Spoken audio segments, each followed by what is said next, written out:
قریب آ رہے ہیں تو لوگ یہ سمجھیں گے کہ روزے کا مطلب یہ ہے کہ اس میں کھانا نہیں ہے، پینا نہیں ہے، صحبت نہیں کرنی ہے،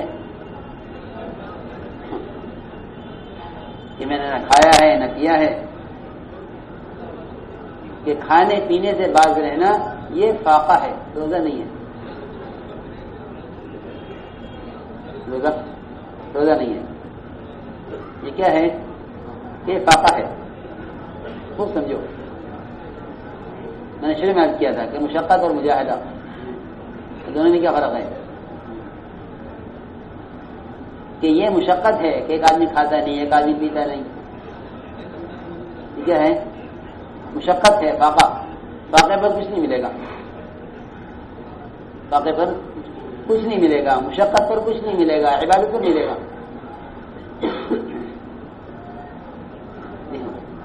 حدیث میں آتا ہے، ابن ماجہ شریف کی روایت ہے کہ بہت سے روزے دار ہیں کہ ان کا روزہ اللہ کے یہاں بھوک سے زیادہ نہیں ہے. رب صائم ليس له من صيامه الا الجوع رب قائم ليس له من قيامه الا السحر. صحیح روایت ہے کہ بہت سے روزے دار کہ ان کا روزہ سوائے بھوک کے اور کچھ نہیں ہے، اور بہت سے راتوں کو جاگنے والے کہ ان کا جاگنا، کہ ان کی عبادت سوائے جاگنے کے کچھ نہیں ہے. کہ ان کا جاگنا عبادت نہیں ہے، بلکہ ان کی رات بھر کی عبادت سوائے جاگنے کے کچھ نہیں ہے. اس طرح فرق کیا ہے مشقت میں اور عبادت میں، اور فاقے میں اور روزے میں. جی ہاں، اور رات کے جاگنے میں اور عبادت میں فرق کیا ہے. کہ کیسے فرق کیا؟ کہ فرق کیا ہے ایمان سے. سنو، روزے کا ظاہر ہے کہ روزے کا ظاہر جو ہے وہ مشقت ہے. جی ہاں، کہ کھانے پینے سے تو وہ شخص بھی باز رہ سکتا ہے جس کو ڈاکٹر یہ کہہ دیں کہ آپ کو اتنا وقت تک کچھ نہیں لینا. جی ہاں، کہ اس کا روزہ نہیں ہے، یعنی روزہ عبادت ہے. تو میرے محترم دوستوں، میں عرض کر رہا تھا کہ غیبت ایک ایسا گناہ ہے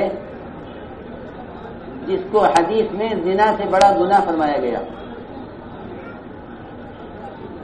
حالانکہ زانی بت پرست کی طرح ہے. زانی کیسا ہے؟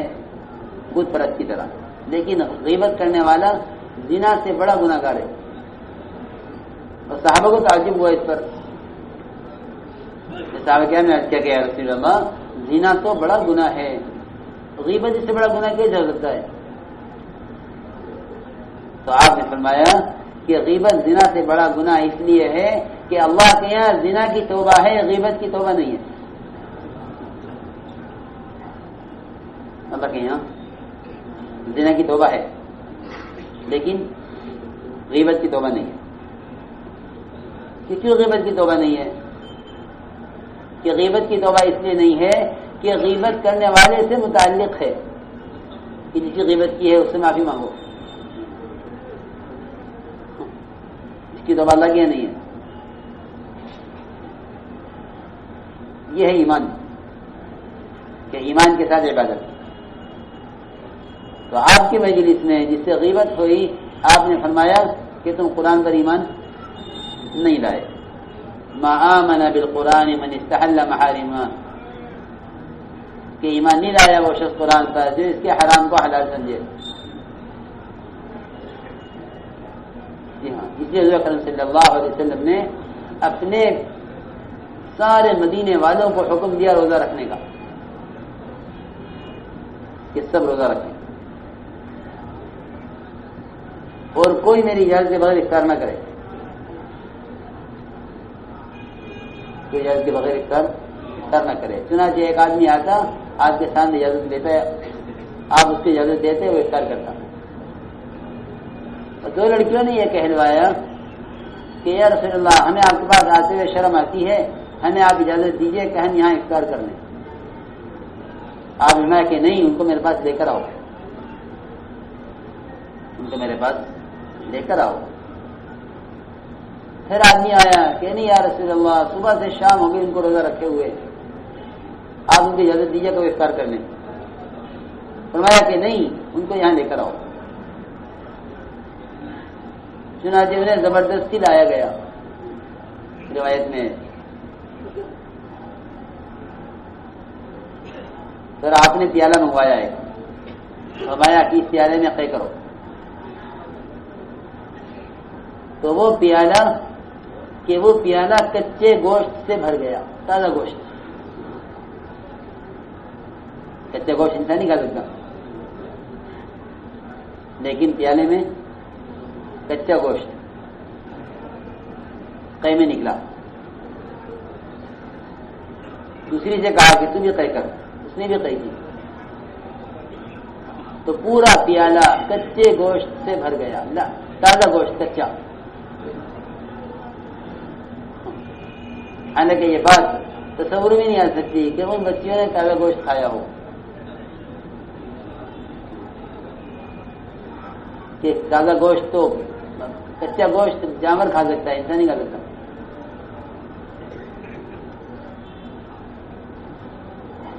تو آپ نے فرمایا کہ اگر میں ان کو قے نہ کراتا تو یہ ان کو جہنم میں لے جاتا. یہ دونوں جہنم میں جاتے ہیں اگر میں ان کے پیٹ سے گوشت نہیں نکلواتا قے کے ذریعے. یہ بتایا ایمان. کہ ایمان کا مطلب یہ ہے کہ جو مثالیں گناہ کے لیے، جو مثالیں نیکیوں کے لیے، جو مثالیں اعمال خیر کے لیے دی گئی ہیں، وہ ساری مثالیں یقینی ہیں، خیالی نہیں ہیں. تو یہ خیالی مثال نہیں ہے کہ غیبت کرنا بھائی کا گوشت کھانا ہے، یہ خیالی مثال نہیں ہے، یقینی مثال ہے. تو آپ نے اس کا مشاہدہ کروایا، آپ نے اس کا مشاہدہ کروایا کہ غیبت کرنے والیوں سے قے کروا کر دکھلایا کہ انہوں نے یقیناً تازہ گوشت کھایا ہے. انہوں نے صبح سحری کی ہے حلال چیز کے ساتھ، اور پھر بیٹھ کر آپس میں دونوں نے غیبتیں کی ہیں. دونوں نے بیٹھ کر غیبت کی ہے. تو میرے محترم دوستو، بات یوں ہے کہ ہمیں اپنی عبادت کو، اپنی تراویح کو، اپنے روزے کو کیا بنانا ہے؟ عبادت یا مشقت؟ عبادت بنانا ہے. کہ روزہ تو ایسا عمل ہے کہ اس کا اجر اللہ خود دے گا. باقی جتنے اعمال کے اجور ہیں وہ اللہ فرشتوں سے دلوائیں گے، ان کو یہ دے دو، ان کو یہ دے دو، ان کو یہ دے دو. باقی اعمال کے اجور حکم سے ملیں گے، باقی اعمال کے اجور حکم سے ملیں گے، اور روزے کا اجر اللہ خود دیں گے. روایت میں آنا اجزی بھی، کہ میں اس کو اجر خود دوں گا. میں نے کہا نہیں، اجزی بھی نہیں ہے، اجزا بھی ہے. اجزا بھی کہ سارے اعمال کا تو میں بندے کو اجر دوں گا، اور روزے کا کہ میں خود اس کا ہو جاؤں گا. جی ہاں، نماز کے بدلے میں تو کیا ملے گا؟ اجر ملے گا. جی ہاں، اور روزے کے اور روزے کے بدلے میں، کہ روزے کے بدلے میں اللہ خود ملیں گے.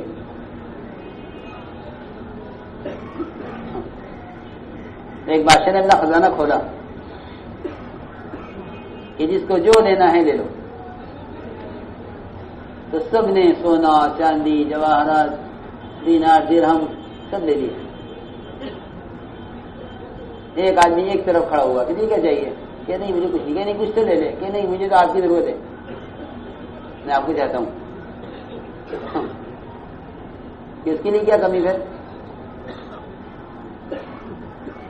من کان للہ کان اللہ لہ، کہ جو اللہ کا ہو جاوے کہ اللہ اس کا ہو جاوے. تو بات دوستوں بزرگوں یوں ہے، ورنہ ساری عبادتیں اب عادت بن گئی ہیں. کیا بن گئی ہیں؟ عادت. کہ روزہ کی عادت ہے، تراویح کی اس کی عادت ہے.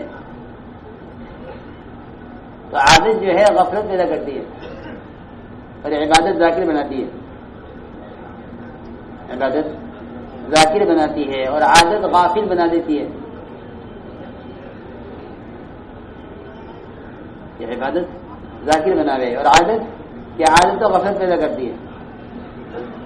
کہ یہ روزہ رکھ رہا ہے بطور عادت کے، یہ نماز پڑھ رہا ہے بطور عادت کے. اس لیے میرے محترم دوستوں، ہمیں اس روزے کو ایمان پر لانا ہے. روزے کو ایمان پر لانا ہے کہ سب سے زیادہ اس بات کی فکر کیجو کہ صرف کھانے پینے سے باز رہنا روزہ نہیں ہے. یہ تو روزے کا ظاہر ہے کہ باطن کیا ہے اس کا.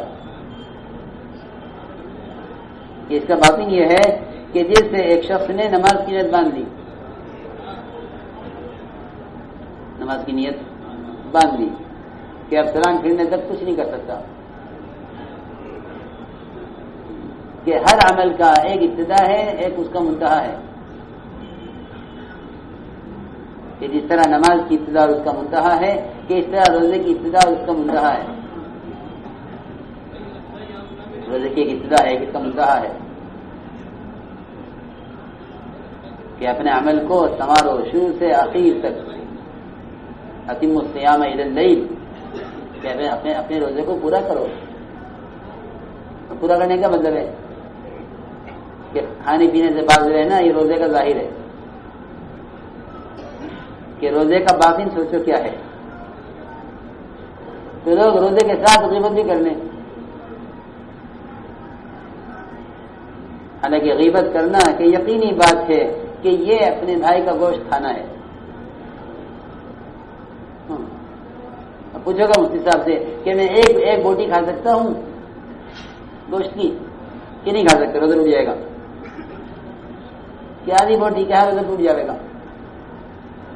ہاں، لیکن مجھے حیرت ہے کہ لوگ غیبت کر لیتے ہیں. دنیا میں شاید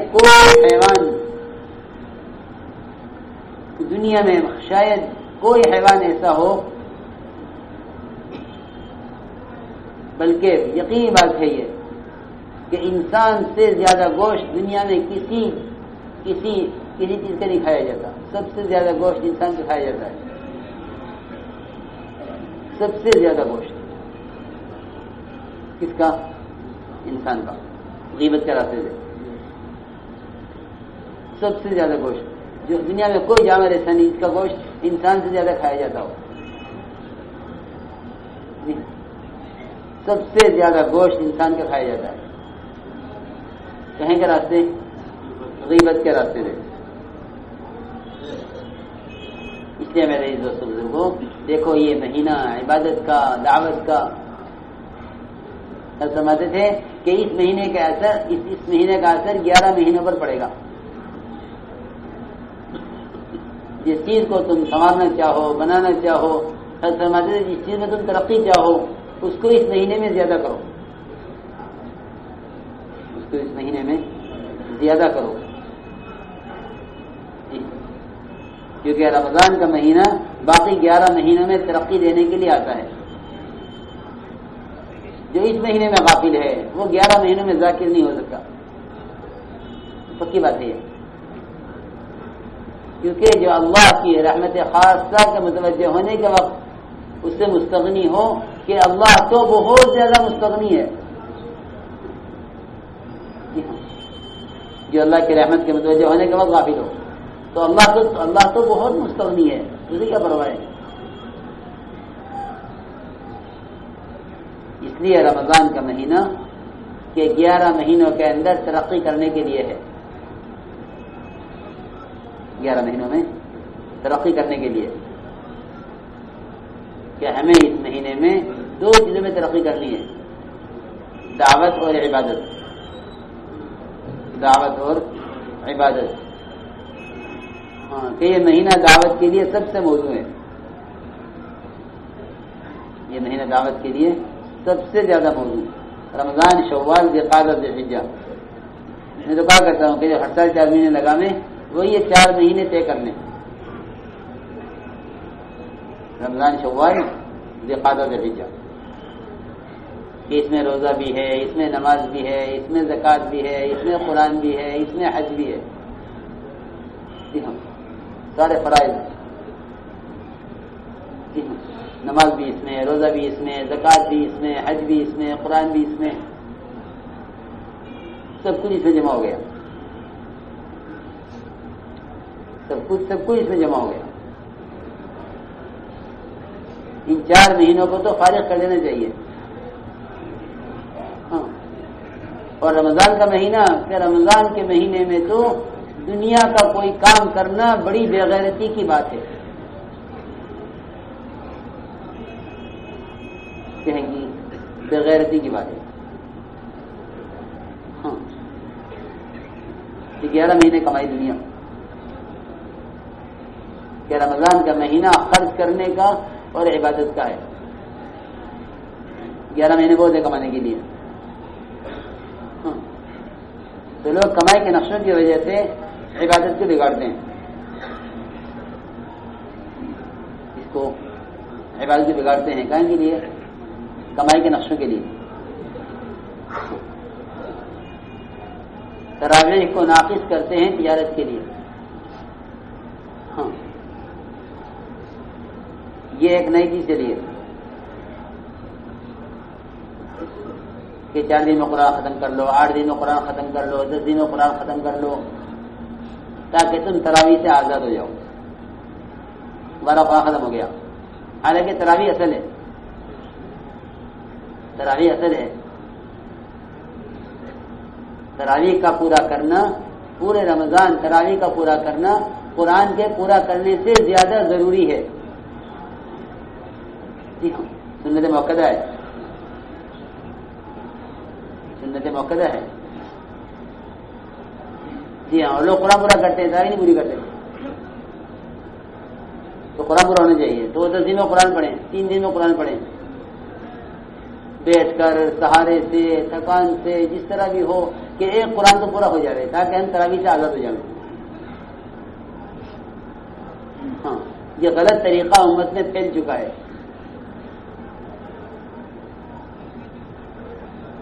یہ غلط طریقہ امت میں پھیل چکا۔ تو بہت بڑا طبقہ ہے جو تراویح کو چھوڑ دیتا ہے اس لیے کہ اس کا قرآن ختم ہو گیا، ان کا قرآن ختم ہو گیا۔ وہ سمجھتے ہیں کہ تراویح قرآن ختم کرنے کے لیے ہے، حالانکہ ایسا نہیں ہے، بلکہ قرآن تراویح کے لیے ہے، قرآن کے لیے ہے۔ جی ہاں، تلاوت نماز کے لیے ہے، تلاوت کے لیے ہے، نماز کے لیے قرآن ہے۔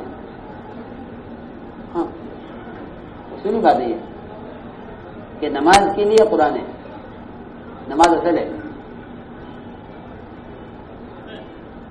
کہ اگر آپ کو سفر کرنا ہے تو آپ کریں، جہاں آپ جانیں گے وہاں آپ کو تراویح ملے گی، کہ قرآن اس سے ناقص نہیں ہوتا۔ اس کو کہ قرآن اس سے ناقص نہیں، سنو دھیان سے ادھر دیکھو، کہ قرآن اس سے ناقص نہیں ہوتا کہ میں نے 2 سپارے نہیں سنے، کہ قرآن تو اس سے ناقص ہوتا ہے کہ یہ جلدی پڑھنے کی وجہ سے اس کے الفاظ کو کھاوے۔ اس کی بڑی سخت وجہیں ہیں، یہ قرآن کے ترتیل کا حکم ہے، ورتل القرآن ترتیلا، نبی کو کہا، میں نبی جی ٹھہر ٹھہر کر پڑھیے۔ تو لوگ بیچارے اس میں کہ مجھے تو بمبئی جانا ہے تجارت کے لیے فلاں تاریخ میں، اور قرآن کا کیا ہوگا کہ چلو 10 دن میں ختم کرو، 3 دن میں ختم کرو۔ ہاں، کیونکہ میں اگر چلا گیا تو میرا قرآن ناقص ہو جائے گا، کہ قرآن تیرا ناقص ہو گیا باعتبار قرات کے، باعتبار تلاوت کے۔ قرآن اس طرح ناقص ہوتا ہے، اس کو ناقص نہیں کہتے کہ تم نے 2 سپارے نہیں سنے، کہ قرآن کا نقصان یہ ہے کہ اس کو بگاڑا جاوے جلدی کے چکر میں۔ ہاں، اس لیے میں کہہ رہا ہوں کہ سنت پر آؤ، ورنہ لوگ عبادات کو لے جا رہے ہیں اپنی دنیا پر، اپنی سہولت پر،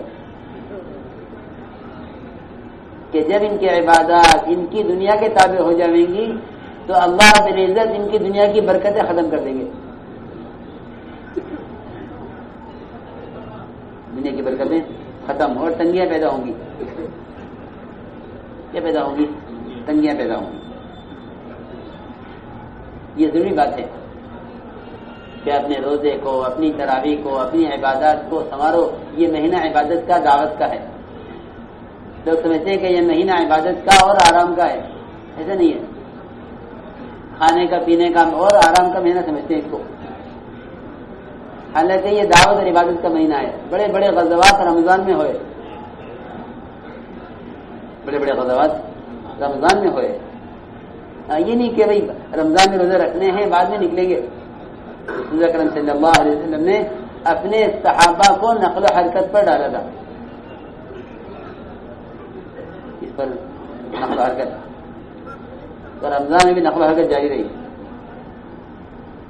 کیونکہ رمضان کے لیے ہے کہ رمضان کی نقل و حرکت تو فرائض کو زندہ کرنے کے لیے ہے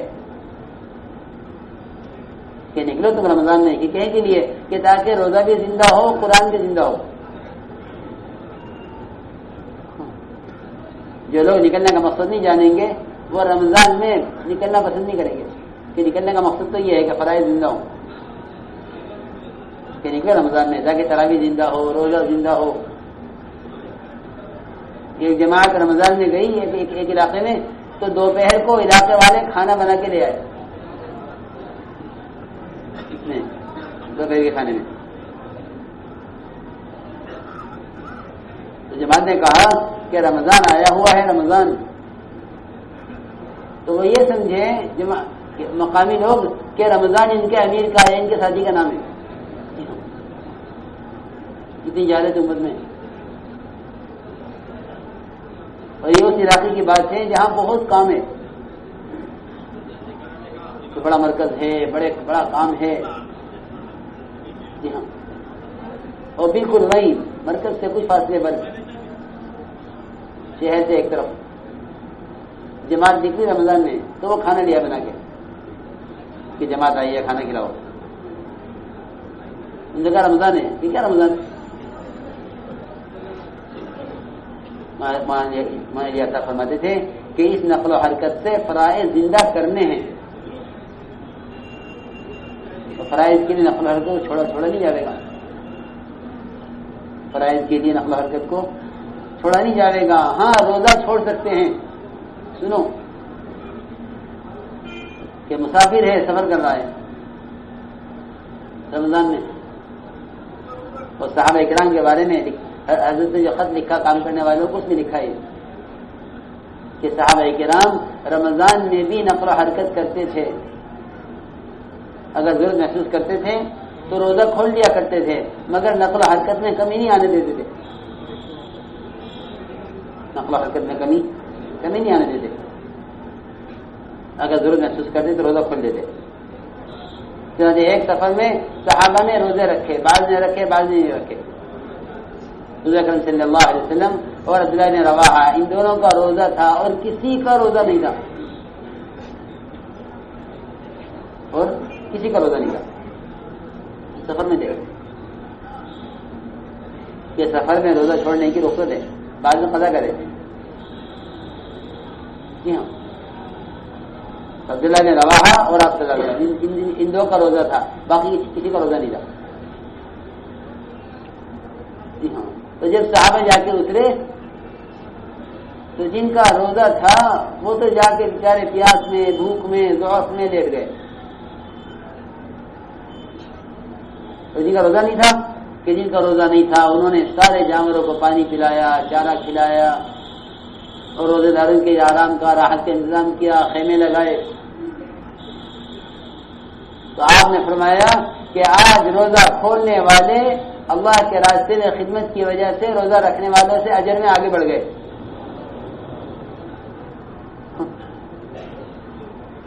کن سے آگے بڑھ گئے؟ روزہ رکھنے والوں سے. کیوں؟ کہ انہوں نے دو اجر پائے، دعوت کا اور خدمت کا.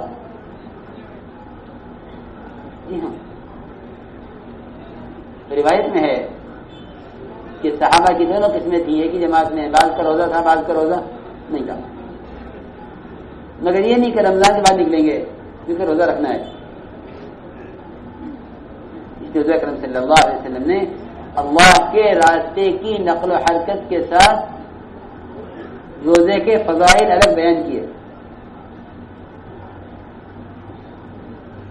دیکھو سنو، ایک یاد رکھنا عبادات کے فضائل، اور ایک یاد رکھو عبادات کے فضائل دعوت کے ساتھ۔ عبادت کے فضائل دعوت کے ساتھ، یا عبادت کی کیا فضیلت ہے خروج کے ساتھ؟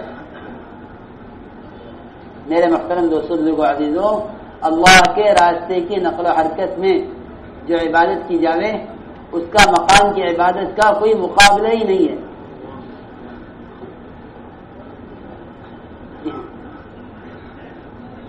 آپ اندازہ کریں، جمعہ کا دن صبح جماعت تیار کی آپ صلی اللہ علیہ وسلم نے۔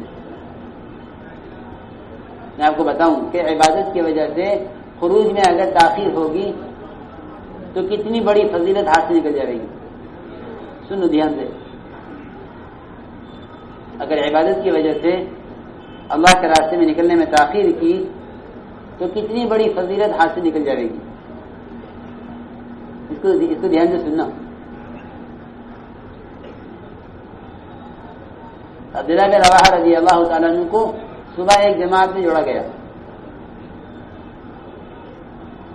جماعت روانہ ہو گئی، عبداللہ بن رواحہ ٹھہر گئے۔ آپ نے عبداللہ تم گئے نہیں صبح جماعت میں؟ کیا یا رسول اللہ، میرا ارادہ جانے کا تھا مگر میں اس لیے ٹھہر گیا کہ آپ کی جمعہ کی نماز آپ کی مسجد میں آپ کا خطبہ سنوں گا، آپ کے پیچھے نماز پڑھوں گا، اور آپ کی مسجد نماز باقی مساجد سے زیادہ افضل ہے۔ جی ہاں، صحیح روایت ہے، صلاۃ فی مسجد ھذا افضل من 1000 صلاۃ فیما سوا الا المسجد الحرام۔ کہ میں نے اسے ٹھہر گیا کہ آپ کی مسجد میں نماز پڑھوں گا، آپ کا خطبہ سنوں گا۔ جماعت تو یہ گئی ہے، صبح سے شام دوپہر تک کی بات ہے، جا کے مل جاؤں گا جماعت کے ساتھ۔ اب اپنے ساتھ یہ کرتے ہیں نا، کیا تم چلو ہمارے ہیں نہیں، انہیں خبر نہیں کہ وہ ذرا سا پیچھے رہ جانے سے کتنا پیچھے رہ گئے۔ عبداللہ بن رواحہ رضی اللہ تعالیٰ عنہ کسی اپنی شادی کے یا اپنی ضرورت کے یا اپنی خدا نہ کرے کسی خواہش کے وجہ سے نہیں پیچھے رہے، بلکہ عبادت کے لیے پیچھے رہ گئے۔ یہ کے لیے، ہاں، عبادت کے لیے کہ میں تو جمعہ کی نماز اللہ کے نبی کے پیچھے پڑھ کے آؤں گا تاکہ مجھے یہاں کی فضیلت بھی حاصل ہو جائے، آپ کی جمعہ کی نماز کی اور اللہ کے راستے کی بھی فضیلت حاصل ہو جائے۔ اس کے لیے تاخیر کی نکلنے میں تو آپ ہمارے عبداللہ بن رواحہ، تمہیں معلوم ہے وہ لوگ کتنے آگے بڑھ گئے؟ عرض کیا کہ ہاں یا رسول اللہ معلوم ہے، وہ صبح گئے ہیں، میں دوپہر کو پہنچ جاؤں گا۔ روایت میں صبح سے دوپہر تک کی بات ہے۔ تو میں عبداللہ بن رواحہ، صبح نکلنے والی جماعت تم سے 500 سال آگے بڑھ گئی ہے۔ کتنے سال؟ 500 سال آگے۔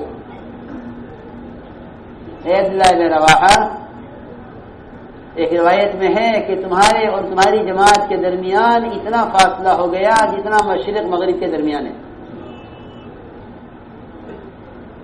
کتنا فاصلہ ہو گیا؟ جتنا مشرق مغرب کے درمیان فاصلہ ہے۔ ایک روایت میں ہے کہ عبداللہ بن رواحہ، اگر ساری زمین کے اوپر نیچے جتنا مال ہے وہ سب کا سب تم خیر کی راہ میں خرچ کرو، اس میں خیر کی راہ میں، خیر کے کاموں میں خرچ کرو، ساری دنیا کا مال تمہارا ہو جائے تو تم سارے مال کو خیر کی راہ میں خرچ کرو، اخلاص کے ساتھ۔ جی ہاں، تو تم صبح نکلنے والی جماعت کی فضیلت کو حاصل نہیں کر سکتے۔ یہ ہمارے ایسا فرماتے تھے کہ اللہ کے قرب کا اور ترقی کا کتنا یعنی تیز رفتاری کا راستہ ہے یہ.